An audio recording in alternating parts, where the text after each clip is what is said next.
আসসালামু আলাইকুম। এরিকাজ কিচেনে নতুন আরেকটি রেসিপি দেখার জন্য সবাইকে স্বাগত জানাচ্ছি। আপনারা সবাই কেমন আছেন? আজকে আমি আপনাদের সাথে শেয়ার করব অসম্ভব মজাদার একটি রেসিপি। আজকে আমি তৈরি করে দেখাবো নারিকেল চিংড়ি মাছ দিয়ে করল্লা ভাজি। আশা করি আমার এই রেসিপিটি আপনাদের সবার কাছে ভালো লাগবে। আমার রেসিপিটা ফলো করে খুব সহজেই নারিকেল চিংড়ি মাছ দিয়ে করল্লা ভাজি করে খেয়ে দেখবেন। এর স্বাদ মুখে লেগে থাকবে। আর অনেকেই করল্লা রান্না করলে করল্লাটা খেতে তিতা হয়ে যায়। আমি যেভাবে রান্নাটা করেছি ঠিক একইভাবে আপনারা রান্না করে খেয়ে দেখবেন, করল্লা খেতে তিতা হবে না। রেসিপিটি শুরু থেকে শেষ পর্যন্ত দেখার জন্য অনুরোধ রইল। রেসিপিটি ভালো লাগলে আমার চ্যানেলটিকে সাবস্ক্রাইব করবেন, ভিডিওটিতে একটি লাইক দিবেন, সম্ভব হলে ভিডিওটি সবার মাঝে শেয়ার করবেন। তাহলে চলুন তৈরি করে ফেলি। এখানে আমি একটি করল্লা নিয়েছি। করল্লাটার ওজন হবে 300 গ্রাম। এখন আমি করল্লাটাকে কেটে নিব, ভিতরে বিচিটা ফেলে দিব। আর নিয়েছি 1 কাপ পরিমাণ চিংড়ি মাছ। হাফ কাপ পরিমাণ চিংড়ি মাছ নিয়েছি আমি ব্লেন্ড করার জন্য, আর অর্ধেকটা আলাদা করে রেখেছি। পুরানো নারিকেল নিয়েছি 1/3 কাপ পরিমাণ। এখন আমি এই নারিকেল আর চিংড়ি মাছটাকে একসাথে ব্লেন্ড করে নিব। নারিকেল আর চিংড়ি মাছটা দিয়ে দিয়েছি, সামান্য একটু পানি দিয়ে দিব।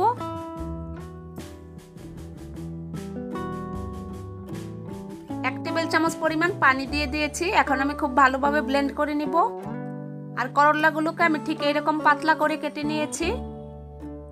ভিতরের বিচিটা আমি ফেলে দিয়েছি। চুলায় আমি একটি কড়াই বসিয়ে দিয়েছি আর দিয়ে দিব সয়াবিন তেল। এখানে আমি 4 টেবিল চামচ পরিমাণ সয়াবিন তেল দিয়েছি। হাফ কাপ পরিমাণ পেঁয়াজ কুচি দিয়েছি। 6-7টি কাঁচামরিচ আমি মাঝখান দিয়ে চিড়ে নিয়েছি। পেঁয়াজ আর কাঁচামরিচটা আমি কিছু সময় ভেজে নিয়েছি। এখন আমি দিয়ে দিব আস্ত চিংড়ি মাছগুলো। আমি হাফ কাপ চিংড়ি মাছ ব্লেন্ড করে নিয়েছি আর হাফ কাপ চিংড়ি মাছ এখানে দিয়ে দিয়েছি। স্বাদ অনুযায়ী লবণ দিয়ে দিব। হাফ চা চামচ রসুন বাটা দিয়েছি আর 1/4 চা চামচ হলুদ গুঁড়া দিয়েছি। 1/4 চা চামচ ধনিয়ার গুঁড়া দিয়েছি। সবগুলো মশলা একসাথে খুব ভালোভাবে মিশিয়ে নিয়েছি।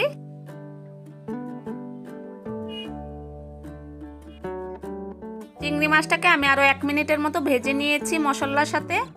এখন আমি দিয়ে দিব ব্লেন্ড করে রাখা নারিকেল আর চিংড়ি মাছ। আপনারা কেউ চাইলে পাটায় বেটেও নিতে পারেন।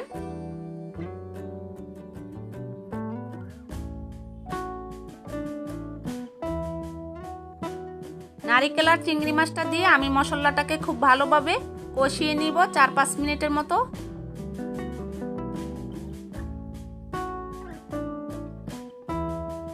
আমরা করল্লাটা অনেকে অনেক রকম ভাবে রান্না করে থাকি। যাদের এখনো করল্লা ভাজি এইভাবে রান্না করে খাওয়া হয়নি, আশা করি আমার রেসিপিটা ফলো করে খুব সহজেই বাসায় এইভাবে করল্লা ভাজি করে খেয়ে দেখবেন। অসম্ভব মজাদার হয়।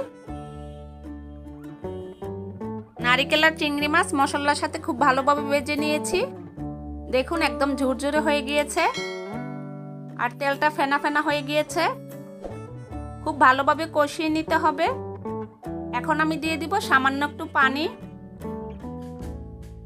আমি এখানে 1/4 কাপ পরিমাণ পানি দিয়েছি, খুবই সামান্য। পানিটা দিয়ে খুব ভালোভাবে নেড়ে মিশিয়ে দিব। এরই মাঝে ঝোলটা ফুটে এসেছে আর করল্লাগুলো দিয়ে দিয়েছি।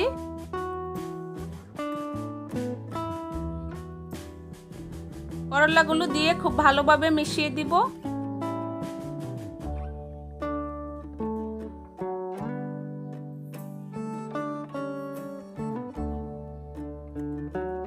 এখন আমি ঢাকনাটা দিয়ে দিয়েছি 5 মিনিটের জন্য। ফিরে আসছি 5 মিনিট পর।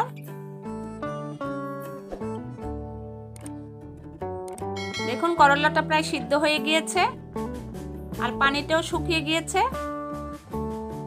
আমি এখন ঢাকনা ছাড়া আরো 3-4 মিনিটের মতো রান্না করে নিব। করল্লাটাকে ভাজা ভাজা করে নিব। আমি 5-6টি আস্ত কাঁচামরিচ দিয়েছি। তাতে খুব সুন্দর একটা ফ্লেভার বের হবে। আমি করলাটাকে আরো 3-4 মিনিট ভেজে নিয়েছি। দেখুন করলার মধ্যে এখন আর কোনো পানি নেই।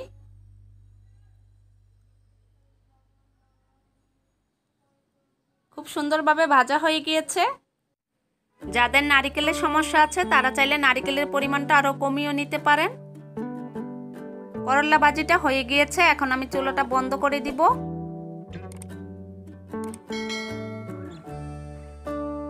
তৈরি হয়ে গেল অসম্ভব মজাদার নারকেল চিংড়ি মাছ দিয়ে করলা ভাজি। আশা করি আমার এই রেসিপিটি আপনাদের সবার কাছে ভালো লেগেছে। যারা একঘেয়েমি করলা খেতে খেতে বোর হয়ে গিয়েছেন তারা চাইলে আমার এই রেসিপিটি ট্রাই করতে পারেন। আশা করি ভালো লাগবে। রেসিপিটি ভালো লাগলে আমার চ্যানেলটিকে সাবস্ক্রাইব করতে ভুলবেন না। রেসিপিটি দেখার জন্য আপনাদের সবাইকে অসংখ্য ধন্যবাদ। আপনারা সবাই ভালো থাকবেন। আল্লাহ হাফেজ।